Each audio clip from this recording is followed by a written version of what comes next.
For 33 years, Americans ended their nights the same way. The day's noise, the headlines, the arguments, the anxieties, all of it softened just a little when a familiar face appeared behind a desk on CBS, cracked a joke about whoever was making the world difficult that week, and reminded millions of people that it was okay to laugh. It was a ritual, a nightly exhale. And on May 21st, 2026, it ends. The Late Show on CBS was not just a television program. It was an institution, one that outlasted presidencies, survived the rise of cable, the death of the DVD, the birth of streaming, and every cultural shift that was supposed to kill it. It began in August 1993, when David Letterman, the rebellious, gap-toothed genius of late night, walked away from NBC and took over the Ed Sullivan Theater in Midtown Manhattan. He brought his sardonic wit, his devoted audience, and his deeply American instinct for puncturing pomposity. For 22 years, Letterman held the desk. He rebuilt that theater, modernized it, made it one of the most recognizable studios in the world. And then, in September 2015, he handed it to someone who would take the franchise somewhere it had never gone before. Stephen Colbert came to The Late Show with a resume unlike any host in late-night history. For 9 years on Comedy Central, he had played a character, a fictional, self-obsessed, blowhard conservative pundit, so convincingly realized that guests were briefed to expect a jerk. He almost never broke character. He gave interviews as a character. He testified before Congress as a character. It was, by any measure, one of the most sustained and brilliant satirical performances in the history of American television. And then CBS asked him to stop, to drop the mask, to just be Stephen Colbert. The trouble was that Colbert had spent so long being someone else that stepping into his own skin on national television proved harder than anyone anticipated, including him. His early Late Show performances were polished but strangely hollow. The sharpness was gone. The political fire was banked. He looked, to those watching closely, like a man in the middle of reinventing himself in real time on live television 5 nights a week. It wasn't working.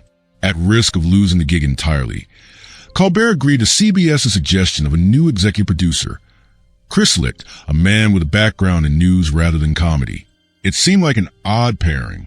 It turned out to be the move that saved the show. Together, Colbert and Licht made a decision that would define the next decade of American late night. They would build a comedy entirely around the news of the day, not gentle observational humor, not celebrity banter softened for broad appeal. Hardcore, point-of-view political satire, the same engine that had powered Colbert's work at The Daily Show, now running at full throttle on a broadcast network stage. The timing, as history would have it, was perfect. In 2016, Donald Trump won the presidency, and Stephen Colbert, who had spent years refining the art of mocking power, suddenly had the most powerful target in the world sitting in the Oval Office. Within a year of Licht's arrival, The Late Show had climbed to #1 in late night. It would stay there, with only brief interruptions, for most of the decade that followed.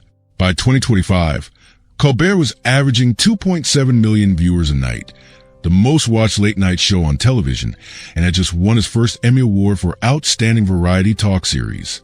By every conceivable metric, The Late Show with Stephen Colbert was a success, which is what makes what happened next so difficult to explain, at least using the explanation CBS has offered.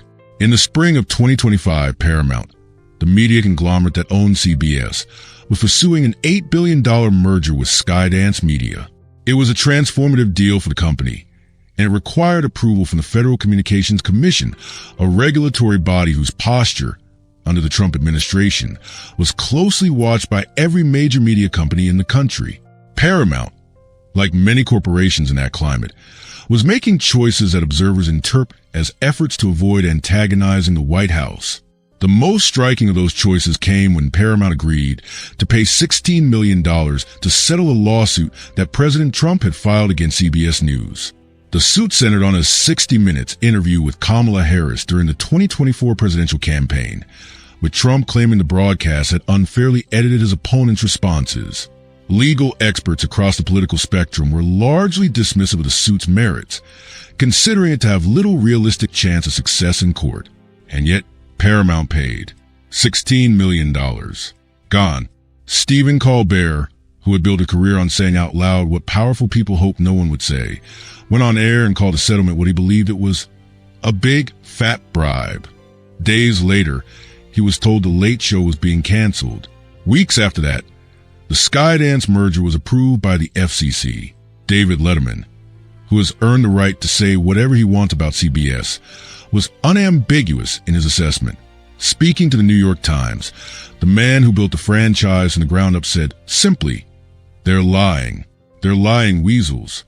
During his farewell visit to the Ed Sullivan Theater, where he received a standing ovation the moment he walked through the door, Letterman acknowledged his anger openly. "I have every right to be pissed off," he told the audience. "You folks wouldn't be at this theater if it weren't for me, and Stephen wouldn't be here if it weren't for me." He closed his appearance with a send-off to CBS that immediately became one of the most quoted moments in the show's history, invoking legendary CBS journalist Edward R. Murrow with a parting message that was equal parts tribute and profanity.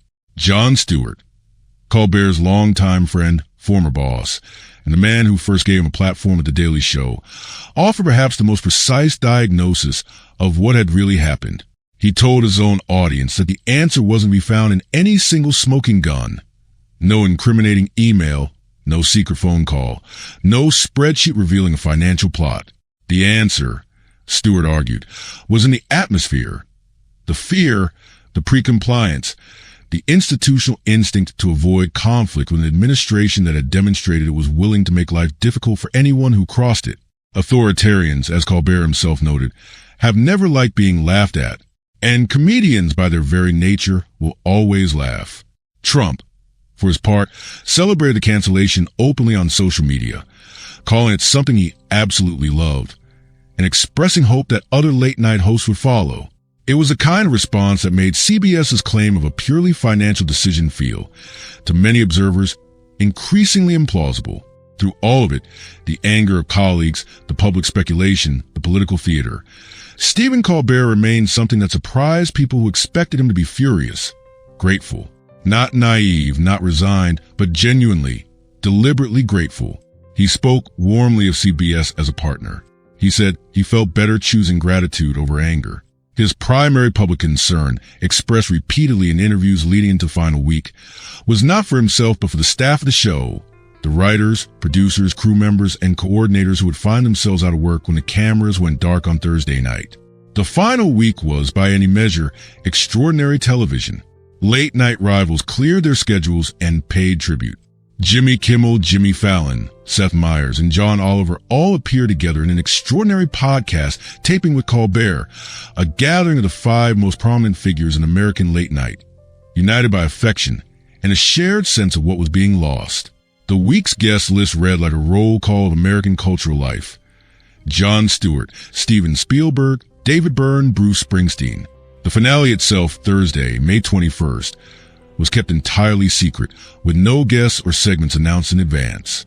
Colbert, for his part, noted with characteristic dry humor that his final week was bookended by milestones. His son's college graduation on the 18th, the last show on the 21st, his brother's wedding on the 23rd. "I'm kind of sandwiched between things that are a little more important," he said. A little perspective.